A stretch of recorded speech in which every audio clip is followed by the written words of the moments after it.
A new beautiful day, and I thought we could dig into our next set of verses out here in the beauty of nature. We're doing Romans 8, 3 through 4. Let's dig in. God went for the jugular when he sent his own son. He didn't deal with the problem as something remote and unimportant. In his son, Jesus, he personally took on the human condition, entered the disordered mess of struggling humanity in order to set it right once and for all. The law code, weakened as it always was by fractured human nature, could never have done that. The law always ended up being used as a band-aid on sin instead of a deep healing of it. And now, what the law court asks for, but we couldn't deliver, is accomplished as we, instead of redoubling our efforts, simply embrace what the Spirit is doing in us. And I've been meditating on this a bit lately, and trying to think, I love the imagery of God going for the jugular, that sin is so important to him, and we are so important for him, that he would send his son to do that. That is a level of grace and a gift that shows just how deep the entire thing is rooted, not just in our nature, but in existence. And then digging into the fact that, the law code, recognizing that it is weakened by human nature, that when we try to do it by our own efforts, it usually ends up getting befuddled along the way. We try to use it as a book of morality, as a band-aid to set a broken leg. And it strikes me that doing it that way will never work. And the word says it doesn't either, that we can simply embrace what the Spirit is doing in us. As we're his, as we accept the Spirit into us, as we live as his, it gives me hope. It gives me hope that letting go of the trying to do it our way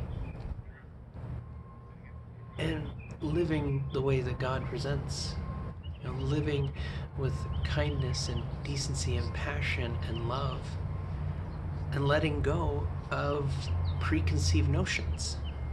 Not just of preconceived notions of how we're supposed to do it, but preconceived notions of what it's going to look like.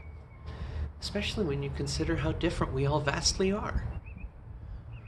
The heart is incredibly useful for being the heart. It makes a lousy eyeball.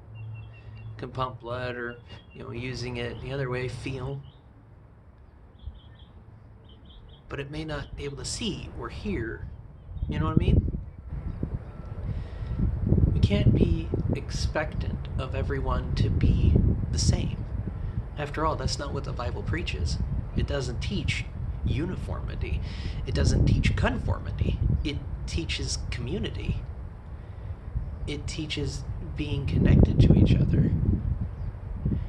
Not in everybody being a photocopy, but in just existing. Each one of us made for such a time and place as this. And growing to understand what that means. Because we have these misconceived pre-notions that, it has to fit in this little bit, but we're not puzzle pieces. More accurately, I think we'd be threads in a tapestry, and even then, the thread does not see its entire purpose. The thread only knows that it's a thread. It doesn't see itself in the tapestry. If it is blessed enough to, then yay. Hopefully it doesn't go to the thread's head.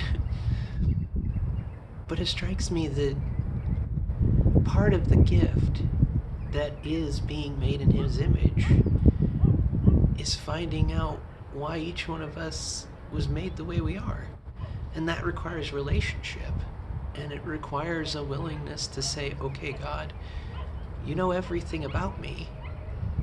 Show me how you want to use it. Because stubbornness can turn into boldness when given to him.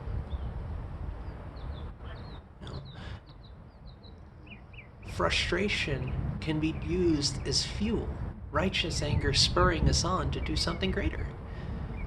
So perhaps instead of thinking that if we don't fit the puzzle piece we've been expecting to fit, that it may be our expectations. Our expectations of the world, our expectations of self, and our expectations of God. Perhaps it is letting go of those expectations and simply being. A state of openness to receive. Here's looking forward to tomorrow, where we're going to be covering the idea of judgment. And maybe not in the way you'd think. See you guys tomorrow. Bye.